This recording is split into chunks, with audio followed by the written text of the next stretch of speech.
मैं झारखंड से हूं और झारखंड बहुत खूबसूरत राज्य है। हरियाली से भरा हुआ, सब कुछ हरा हरा।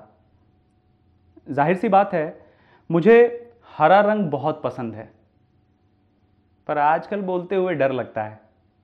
खैर, तो बात है झारखंड के एक शहर हजारीबाग के मोहल्ले गांधी विहार की, जहां है प्रफुल्ल अंकल का घर।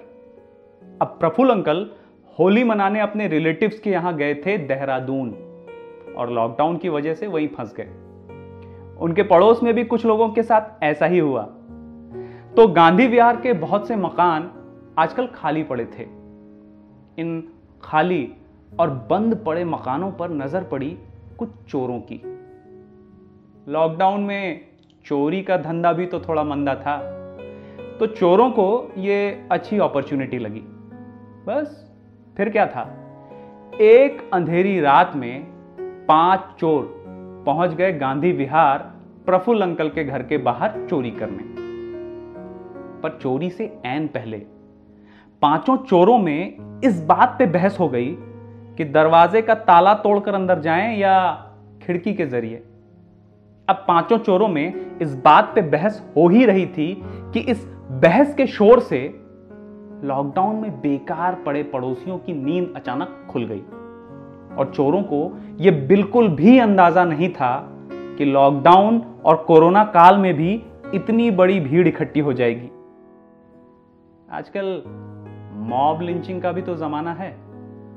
तो चोरों के पांव तले जमीन खिसक गई। 5 में से 4 चोर तो किसी तरह जान बचाकर भाग गए। बचा एक भीड़ के हत्थे चढ़ गया। अब भीड़ तो भीड़ है।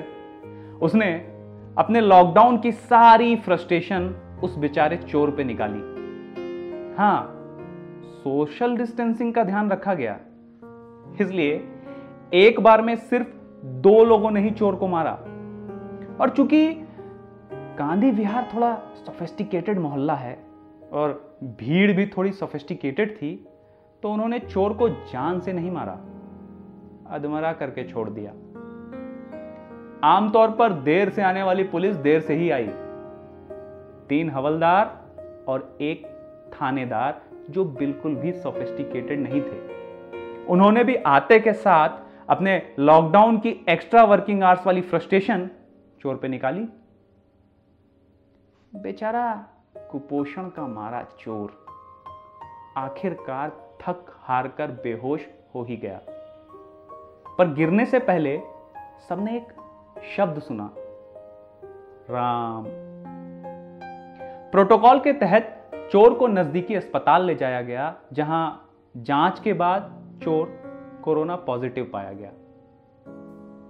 थोड़ी देर में एक और पुलिस की गाड़ी गांधी विहार के बाहर आकर रुकी, और भीड़ जो अब तक इस बात पे बहस कर रही थी कि चोर ने गिरने से पहले हे राम बोला था या जय श्री राम, उनको उठाकर क्वारंटाइन सेंटर ले गई, जहां वो हवलदार और थानेदार पहले से ही मौजूद थे। हां, बाकी के 4 चोरों को अभी ढूंढा जा रहा है, ताकि उन्हें भी क्वारंटाइन किया जा सके। यह कहानी मैंने लिखी थी नेशनल स्टोरी स्लैम के लिए।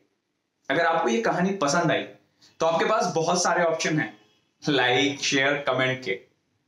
और अगर आपको सुननी है ऐसी ही ढेर सारी दिल को छू लेने वाली, थोड़ी सी गुदगुदाने वाली, थोड़ी दिमाग को हिलाने वाली कहानियां, तो प्लीज लाइक करें कॉम्यून के पेज को, जहां पर आपको मिलेंगी ऐसी बहुत सारी अमेजिंग कहानियां, कुछ बहुत सारे अमेजिंग स्टोरी टेलर्स की।